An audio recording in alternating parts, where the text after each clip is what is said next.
नांदेड़ जिले के देगलूरू डिवीजन में हुकूमत महाराष्ट्र की जानिब से तामीर किए जाने वाले इंटर स्टेट लैंडी प्रोजेक्ट से मुतासिरा मुआवजात के किसानों और अवाम की बाज़ाब्तकारी का मसला मुतासरीन के लिए परेशानी का सबब बना हुआ है।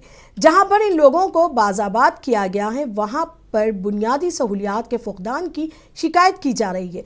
इस मामले पर देगलूरू के एडवोकेट इरशाद पटेल ने मुतासिरा देहातों के किसानों और नौजवानों के साथ मरन बरत का आगाज डिप्टी कलेक्टर डिवीजन ऑफिस देगलूरू के रूबरू शुरू किया है। इस एहतजाज को सियासी, समाजी व सकाफती तंजीमों ने अपनी हिमायत दी है।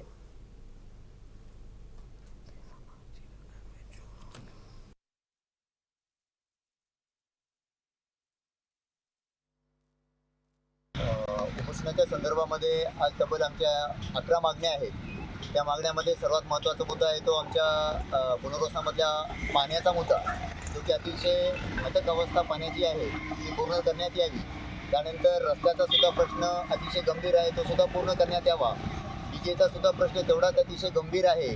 त्यामध्ये आमची एक विशेष मागणी ही राहिली की ज्यावेळेस वीज तुम्ही कनेक्शन देता त्यावेळेस एक पैसे म्हणून आकारला जातात, जे पैसे तुम्ही आकारले जातात ते किमान आम्ही पुनर्वसित म्हणून आम्हाला ते माफ करण्यात यावं आणि किमान इथूनच्या पुढे 2 वर्षापर्यंतच्या वीज बिलसुद्धा आम्हाला माफ करण्यात यावं, अशी आमची एक मागणी आहे। त्यामध्ये वयवर्ष 21 वर्ष पूर्ण ज्यांची झालेली आहेत, शासनानं वय ठरवलेलं आहे की ज्याचे वय 21 वर्ष पूर्ण होतं